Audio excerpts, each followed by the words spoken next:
فرزند زہرا یہ حالات برے ہیں۔ کاشانۂ بصیرت ایک ایسا مکمل یوٹیوب چینل جس پر محروم بصارت کے لیے بالخصوص اور تمام افراد کے لیے بالعموم سینکڑوں کی تعداد میں اسلامی کتب دستیاب ہیں۔ لہذا گزارش ہے کہ آپ اپنی ذمہ داری نبھاتے ہوئے کاشانۂ بصیرت کو سبسکرائب کرنے کے ساتھ ساتھ بیل آئیکن کو پریس کیجیے تاکہ آپ علم کے حصول کے ساتھ ساتھ مذہب اہل بیت کی اشاعت میں بھی اہم کردار ادا کرتے رہیں۔ کاشانۂ بصیرت، کاشانۂ بصیرت، کاشانۂ بصیرت۔ فرزند زہرا یہ حالات برے ہیں۔ اعوذ باللہ من الشیطان الرجیم، بسم اللہ الرحمن الرحیم۔ کاشانۂ بصیرت کے قابل احترام سامعین کرام، السلام علیکم۔ معالی الصبتین فی احوال الحسن والحسین کی جلد نمبر 2 کی ریڈنگ کا یہ 5واں پارٹ آپ کی سماعتوں کی نظر کیا جا رہا ہے۔ فصل نمبر 11 کا آغاز ہو رہا ہے اور پیج نمبر ہے 96۔ اس فصل میں 6 مجالس ہیں۔ پہلی مجلس پرندے اور خون شبیر کی تقسیم، صفحہ نمبر 97۔ بہار میں سلسلہ اہل بیت سے مروی ہے کہ شہادت مظلوم زہرا سلام اللہ علیہا کے بعد جب آپ خاک کربلا پر بلا دفن و کفن سو رہے تھے، ایک سفید رنگ پرندہ آیا۔ اس نے اپنے پروں کو خون شبیر سے رنگین کیا اور اڑ کر درختوں کے اس جھنڈ میں آیا جہاں دوسرے پرندے دانے دنکے کی باتیں اور خوش تعالیوں میں مصروف تھے۔ اس پرندے نے آ کر انہیں ملامت کی کہ آج کا دن بھی کسی مسرت و شادمانی کا دن ہے۔ تمام پرندوں نے اس سے غم کی وجہ پوچھی تو اس پرندے نے اپنے پروں سے ٹپکتا ہوا خون دکھا کر انہیں بتایا کہ میدان کربلا میں فرزند زہرا اپنے احبا اقربا اور انصار کے ساتھ بلا جرم و خطا 3 دن کا بھوکا اور پیاسا شہید کر دیا گیا۔ اس وقت بھی اس کا جسم بلا کفن و دفن خاک کربلا پر پڑا ہے۔ اس کا خون اس کا کفن ہے اور ریگ کربلا اڑ اڑ کر اس سے قبر فراہم کر رہی ہے۔ جنات کی مستورات اس پر واویلا کر رہی ہیں۔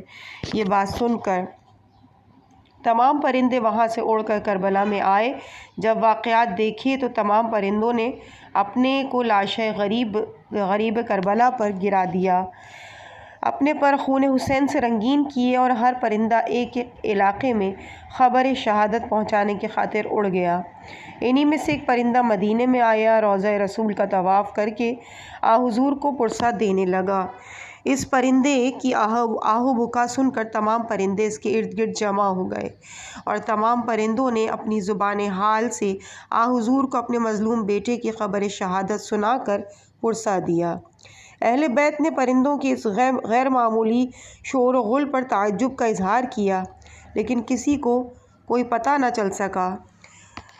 آخر جب کچھ دن بعد شہادت مظلوم زہرا کی اطلاع مدینے میں پہنچی تو اہل مدینہ کو پتہ چلا کہ اس دن پرندے خبر شہادت ہی دے رہے تھے۔ وہی پرندہ شام کے وقت بیرون مدینہ ایک یہودی کے باغ میں ایک درخت پر آ کے بیٹھا اور نہا بکا کرنے لگا۔